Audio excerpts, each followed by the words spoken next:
There's a strange kind of tragedy that exists in our age.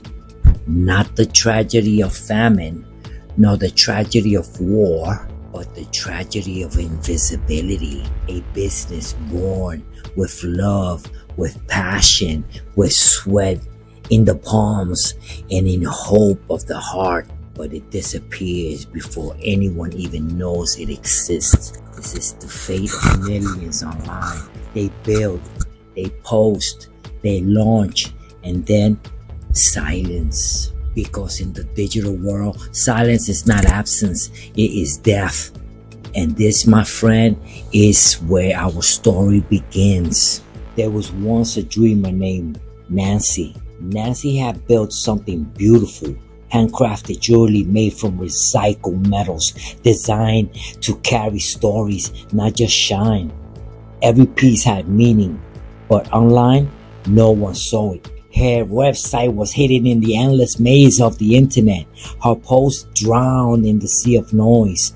Her emails went unopened, lost in clutter, inboxes. Every night, she stared at her glowing screen, refreshing the analytics page, and never moved.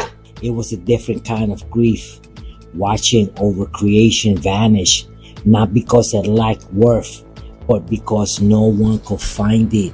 One night, in her desperation, Nancy stumbled across a guide, a book that promised clarity in the chaos. Skeptical, she opened it, and the words spoke to her like a voice in the dark. Digital marketing is not magic. It is not noise. It is a simple act of making sure the right people see the right message at the right time. It was a map, not to treasure, but to visibility. For the first time, Nancy realized she wasn't cursed. She saw simple laws, and they were roads out of the dark. The first road was her website. Nancy had thought of it as a storefront, but the book revealed the truth. It was the foundation, the home, and the anchor. Her website was too slow, too cluttered, too quiet, so she stripped it down, rebuilt it with clarity, stronger headlines, cleaner navigation, faster loading. And as she did, she learned the website is not a monument, it is a living story. Every word, every button, every image whispers to the visitor, stay, trust, buy. It wasn't glamorous, but it was the ground she will stand on. And for the first time, the silence cracked. A visitor lingered. The next road was content. The book said, don't just sell, serve, teach, inspire, solve. So Nancy began to write, not about jewelry, not at first, but about meaning, about sustainability, about why recycled metals matter, about the history of adornment, the rituals of beauty, the hidden stories behind stones.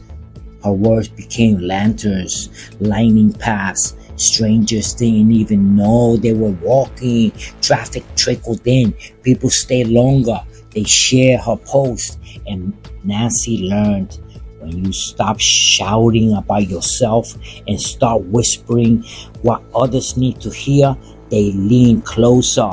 But then she entered the hall of mirrors. Social media.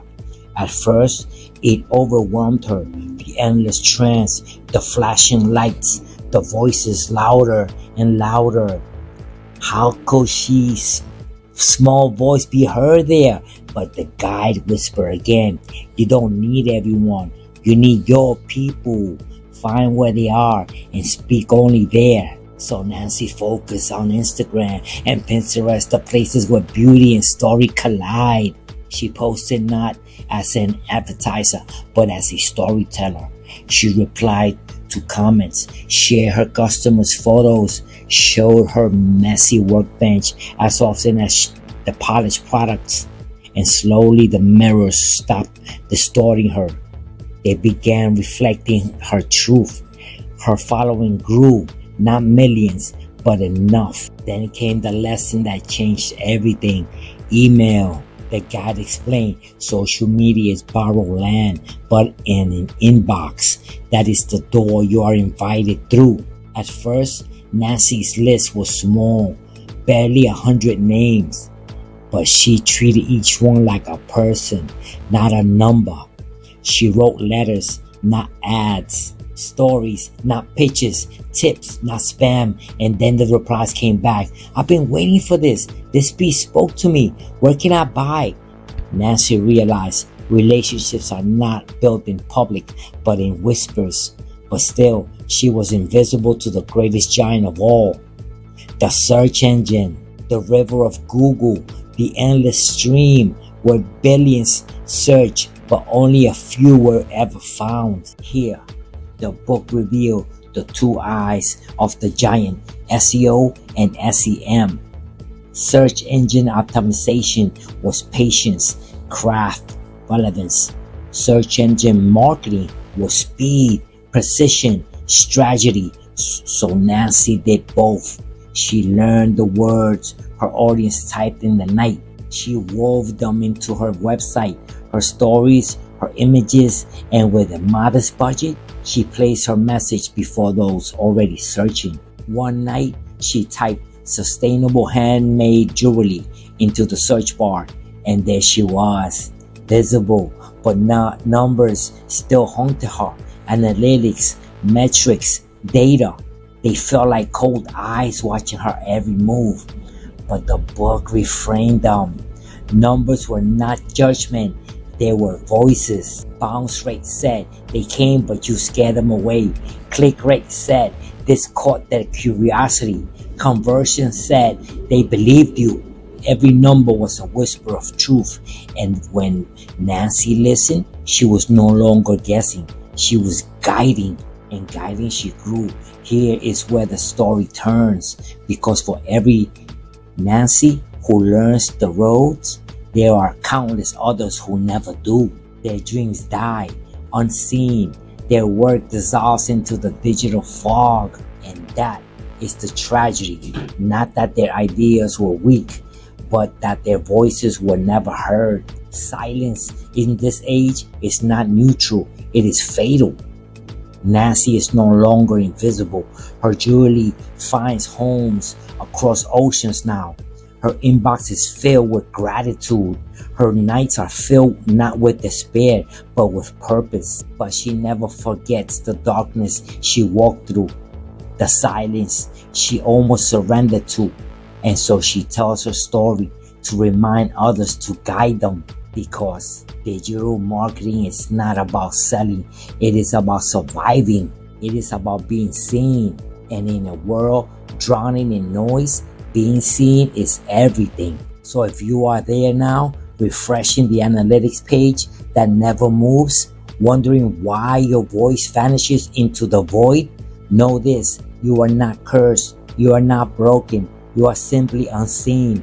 And there is a map, a guide, a way out, because digital marketing is not mystery, not magic, not noise. It is the art of connection, the science of visibility, the bridge between your dreams and the world waiting to find it.